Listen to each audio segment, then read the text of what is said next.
Buenos días chicos, espero que estén muy bien.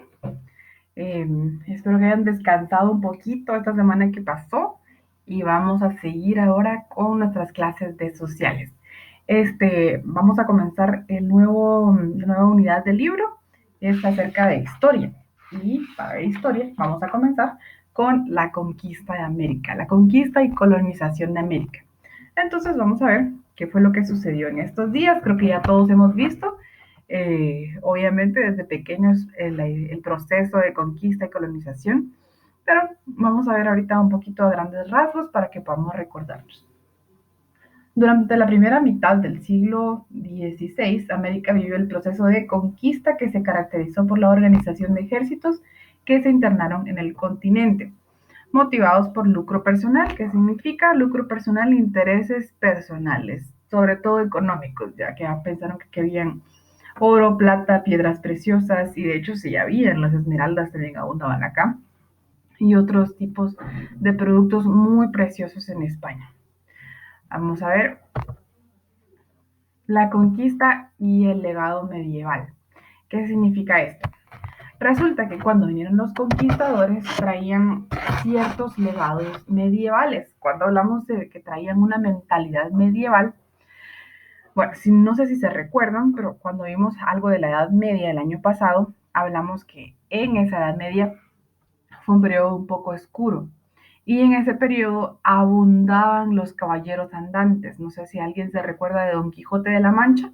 Pues Don Quijote ya es del tiempo donde los caballeros ya estaban pasando de moda, pero a ese tipo de caballeros nos referimos. Eran justicieros que impartían su justicia en los pueblos, andaban de aquí para allá como que fueran unos grandes héroes. Entonces, esa mentalidad medieval todavía estaba en los españoles y vinieron aquí creyéndose como los grandes héroes y queriendo imitar esas andanzas, esas aventuras épicas, esas aventuras heroicas, vinieron acá queriendo imitar ese tipo de acciones. Vemos también que aunque estaba esa mentalidad medieval, ya había influencia del Renacimiento. A, a diferencia de la época medieval, en el Renacimiento, esta época es un poco más gloriosa, ya no es una época oscura, sino es una época de luz. En el Renacimiento, la, el pensamiento humano era muy egoísta y se buscaba únicamente la fama y la gloria individual. Es por eso que a pesar de que los españoles traían la mentalidad de caballeros, también traían la mentalidad de buscar su propia gloria y su propia fama. Venían queriendo hacerse famosos, queriendo hacerse guerreros y conquistadores que no se fueran a olvidar durante la historia. Y algunos lo lograron, tal vez como Hernán Cortés y Pedro de Alvarado. Vamos a ver que traían también el espíritu bélico de reconquista. ¿Por qué será que traían este espíritu bélico de reconquista? Durante muchos años atrás, el territorio español había estado ocupado por los moros, es decir, por los musulmanes, por los árabes. Entonces, en un principio, españoles y musulmanes y árabes vivieron en completa paz, se llevaban muy bien. De hecho, España tiene una influencia grandísima de parte de los musulmanes, de los moros, que así les llamaban.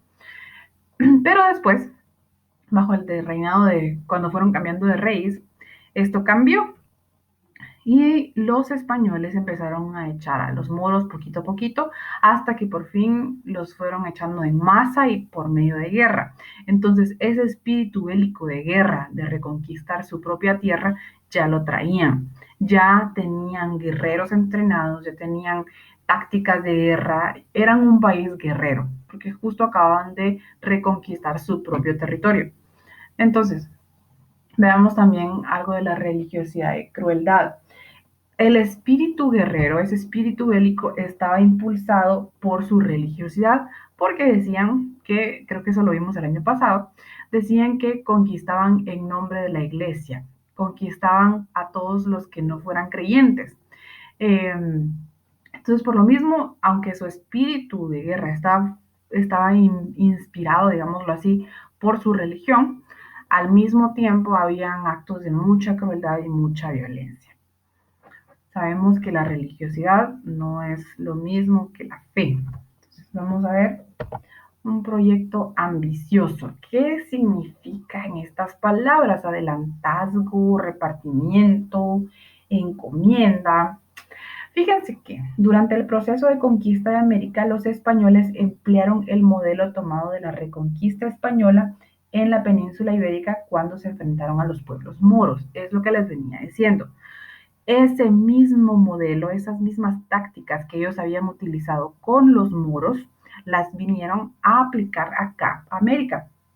Entonces, junto con estos métodos, algunas instituciones medievales promovidas por la corona española sirvieron a los conquistadores para mantener el control de las poblaciones indígenas de América, de los nuevos territorios y de los recursos naturales.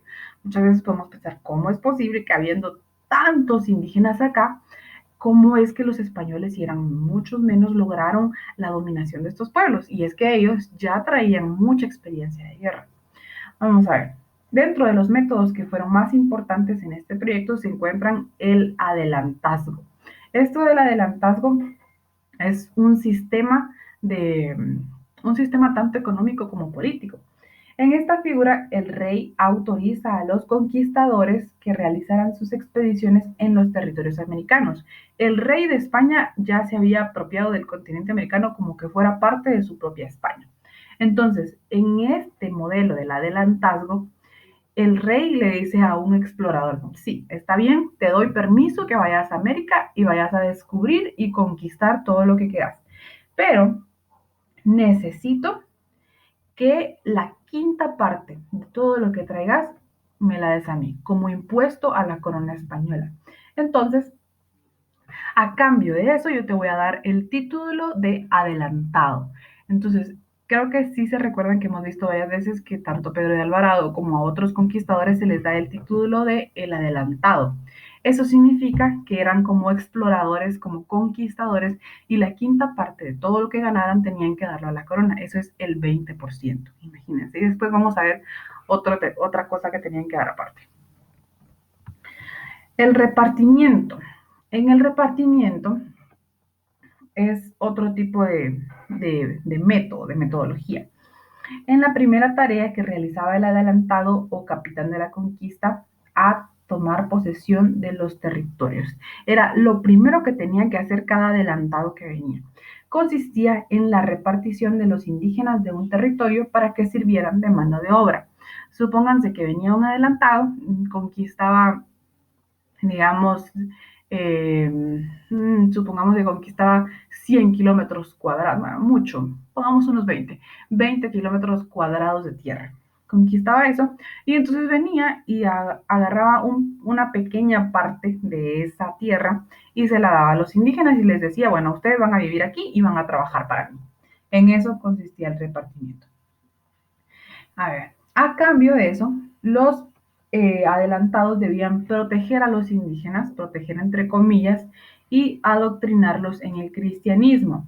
Y esta práctica se conocía tanto como repartimiento o como encomienda. Entonces, consistía, en resumidas cuentas, en tomar una extensión grande de tierra, de esa parte tomar una pequeña extensión para poner a los indígenas a vivir ahí y a trabajar. Digamos que como pago a los indígenas, ellos los protegían, entre comillas, y les adoctrinaban en el cristianismo. Vamos a ver también qué era el requerimiento. El requerimiento, bueno, personalmente creo que era una burla. Era un documento con el cual se pedía a los indígenas que se sometieran de manera voluntaria y pacífica a la autoridad del rey de España y del Papa. Al someterse al requerimiento, los indígenas aceptaban que sus tierras fueran incorporadas a las posesiones del monarca español y que se impartiera la fe católica en sus comunidades. Solo pongámonos, ya que nosotros somos los que vivimos en América, supongámonos que vienen a conquistarnos de otro continente y nos dicen, bueno, ustedes por favor me hacen favor de firmar este documento donde ustedes voluntariamente me están entregando todas sus tierras y aceptan renunciar a toda su cultura y su religión y aceptar la nueva que yo les traigo. Qué abusivo es, ¿verdad? Entonces, el requerimiento era este documento en donde los indígenas supuestamente firmaban para deshacerse de sus propiedades, de su cultura, de su religión. y lo cedían todo a la corona española. Obviamente, muchos indígenas ni siquiera sabían leer, muchos no conocían el idioma, y cuando estos indígenas se oponían o no aceptaran los términos, entonces se aplicaba una guerra justa, entre comillas también. En esta guerra justa consistía en que se imponía la religión y se imponía el dominio del rey por la fuerza, o sea, que se iba a la guerra, se empezaba a matar. Entonces, en pocas palabras, el requerimiento daba la autoridad de la posesión de las tierras y del dominio tanto de España como de la Iglesia. Vamos a ver, cambios ocurridos tras la conquista. ¿Qué cambios podemos ver? El proceso de conquista que llevaron a cabo los europeos en el territorio americano ocasionó múltiples cambios en diversos ámbitos, en los paisajes del continente, en las formas de vida y en las relaciones de poder. Pero también hubo cambios demográficos. Se recuerdan que acabamos de ver demografía, entonces tienen fresquito que es demografía, ¿verdad? El estudio de las poblaciones. Entonces, la demografía se vio muy afectada por las epidemias y mortalidad. Aunque los españoles eran inmunes a las enfermedades que portaban desde Europa, como la gripe y la viruela, la población indígena no tenía un sistema de defensa natural que les permitiera enfrentarlas, ya que hasta ese entonces no existían esas enfermedades en América. Eso fue como que les tuvieran, como ahora nos trajeron el COVID. El COVID es una enfermedad nueva y por eso ahora todos estamos muy preocupados de que nos dé. Lo mismo pasó en ese tiempo. Los españoles ya habían desarrollado inmunidad a ese tipo de enfermedades, pero los indígenas no, porque jamás les había dado. Esos virus, esas bacterias ni siquiera existían en América. Entonces, cuando los españoles trajeron esas enfermedades, ellos re bien, inmunes, pero los indígenas murieron muchísimos porque se contagiaban y les daban las enfermedades. Por ello, esas enfermedades se propagaron rápidamente hasta el punto de convertirse en epidemias, las cuales ocasionaron que entre los siglos XVI y XVII la población indígena disminuyera en casi un 90%. Imagínense. Eso quiere decir, si el COVID tiene ahorita más o menos entre el 5 y el 3% de mortalidad, los virus que trajeron los españoles en ese tiempo tenían casi el 90% de mortalidad. Pero, o sea que si le daba a alguien a casi seguro que se moría.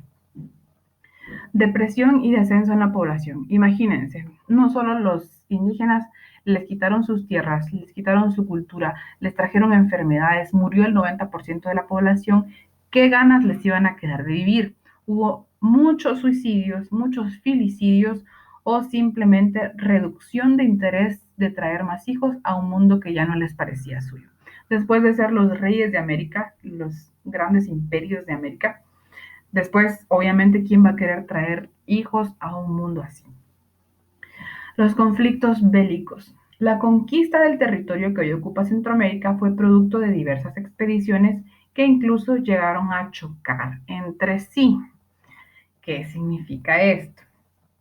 Que no solo habían peleas entre indígenas y españoles, sino que los españoles, al verse tan codiciosos, al verse tan poderosos, al ver que podían conquistar tanta tierra, empezaron a chocar entre ellos por querer ganar más poder. Una de esas expediciones se produjo cuando Pedro de Alvarado, capitán de Hernán Cortés en la conquista de México, decidió organizar por su propia cuenta la conquista de los territorios que se localizaban al sur de la región, que antes estuvo dominada por los aztecas. Así fue como Pedro de Alvarado se hizo conquistador de Guatemala y El Salvador. No fue que ellos eran amigos y que dijeron, bueno, vos te vas por allá, yo me voy por aquí, sino que Pedro de Alvarado, por su propia cuenta, como un insubordinado, vino por acá a conquistar. Mientras tanto, hacia diciembre de 1523, Cortés ya había consolidado la conquista del imperio azteca. En la célebre batalla del Pinal cayó muerto uno de los 4 principales del señorío quiché, Tecumumán, como todos lo conocemos ya. La conquista del señorío quiché culminó cuando Alvarado ordenó eliminar a 2 gobernantes asentados en Gumarcaj, Oxibquej y Belejemtzi.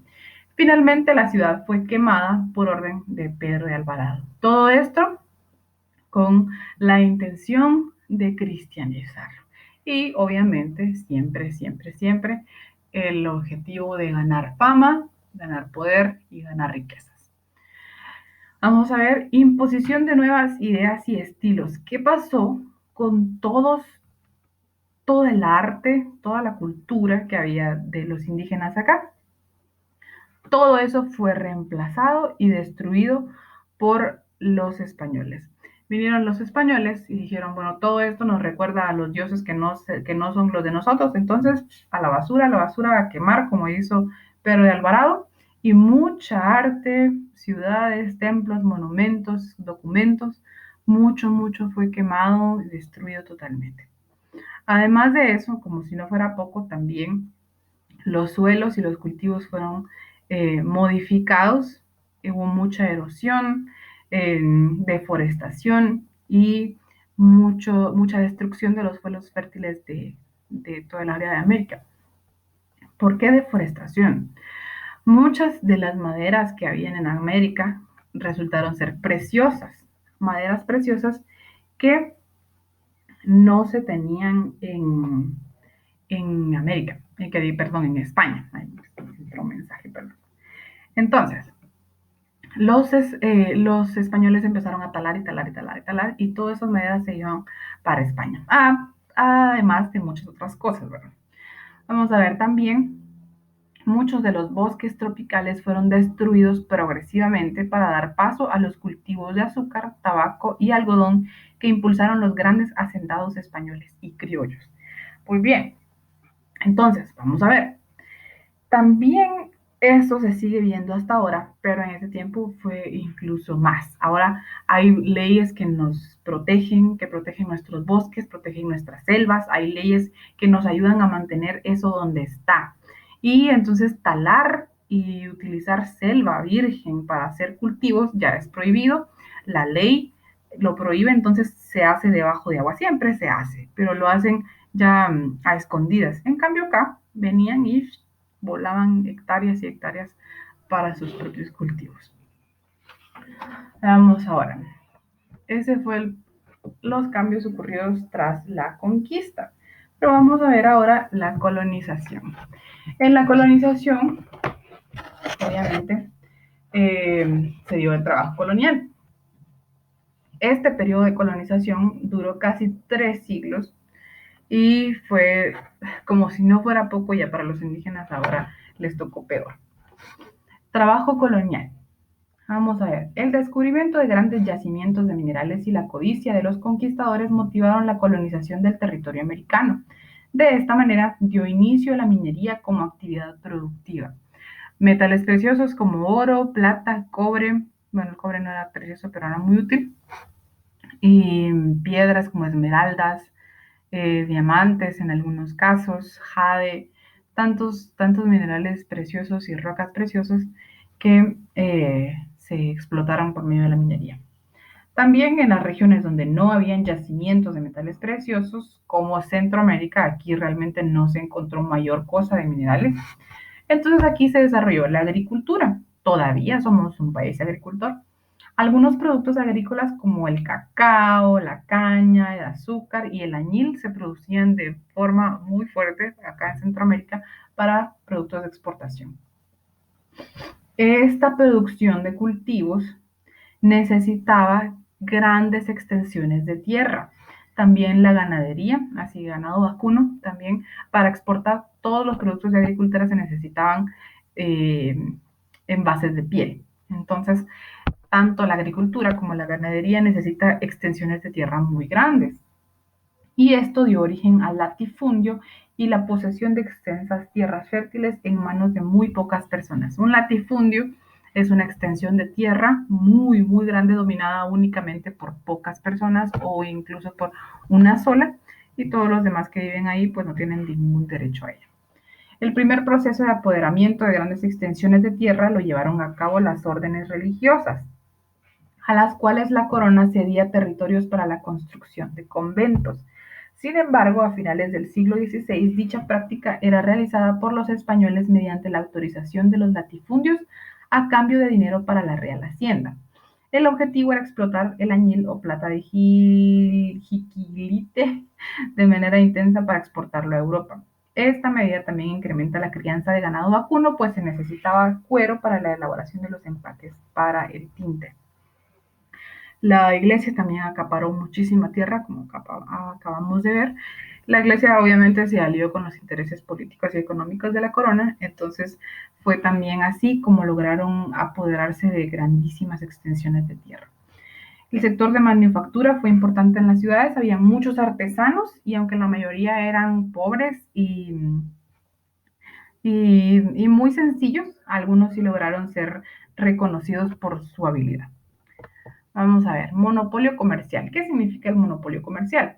Significa que, con tal de cuidar sus intereses económicos y políticos, la corona prohibió a todos los que fueran conquistadores en América, les prohibió terminantemente que comerciaran sus productos con otros lugares que no fueran España. Pero obviamente eso no se puede, ¿verdad? Así como ahorita se ha querido hacer monopolios también, los monopolios son insostenibles, aunque se intenta hacer. Entonces, vemos que por medio de contrabandistas y piratas, el monopolio se destruyó. El poder de la iglesia en la colonia. La Iglesia Católica tuvo un papel fundamental durante la colonia, ya que era la religión oficial de la corona y justificaba la conquista como una misión evangelizadora. Entonces, eh, con el pretexto de decir que estaban evangelizando a los indígenas, se dio todo el proceso de conquista y de colonia. Obviamente ya sabemos que los intereses no eran esos, sino más bien económicos.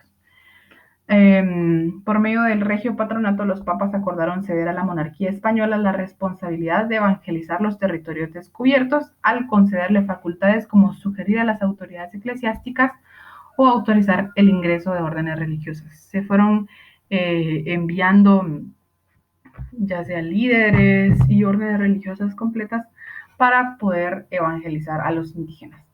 Además, el rey de España también obtuvo el derecho a cobrar el diezmo, es decir, él podía pedir el diezmo de todo, absolutamente todo lo de América.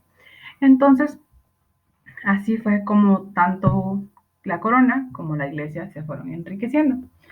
La Iglesia Católica estableció diferentes estrategias para eliminar las religiones americanas que habían estado acá, que ellos decían que habían sido inspiradas por el demonio. Entonces, adelantar la conversión de un gran número de indígenas para garantizar su salvación era una de las estrategias y se les bautizaba de inmediato. También destruir las imágenes y lugares asociados a ídolos nativos. Así fue como se destruyó mucho del arte y cultura de los mayas. Muchas cosas nunca lograremos conocerlas por ese tipo de actitudes. Enseñar los dogmas cristianos por medio de la catequización, la música y la pintura. Además, elaboraron catecismos en las lenguas indígenas para que los indígenas pudieran entender lo que decían.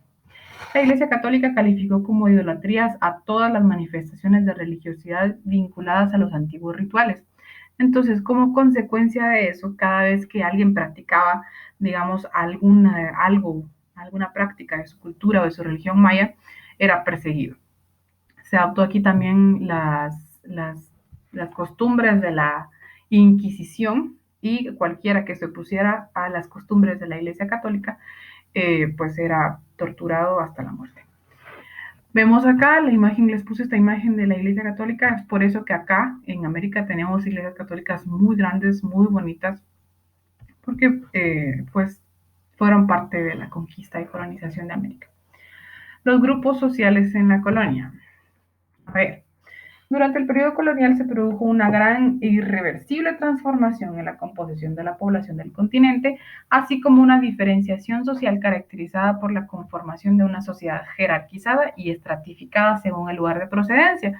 Como les he puesto en la imagen, vemos un español, un criollo era hijo de españoles, pero nacido en España, un mestizo, un hijo de un español y un indígena y los esclavos mayormente provenientes de África.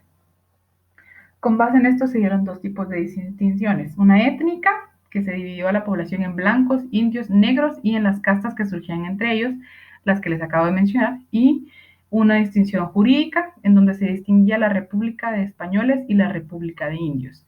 La primera estaba integrada por los españoles nacidos en la península ibérica, los criollos que eran descendientes de españoles nacidos en América y los mestizos legítimos, es decir, los hijos de españoles casados con mujeres indígenas, que obviamente eran la minoría. La mayoría se daba como ilegítimos. Y la población esclava negra estuvo excluida por carecer de derechos.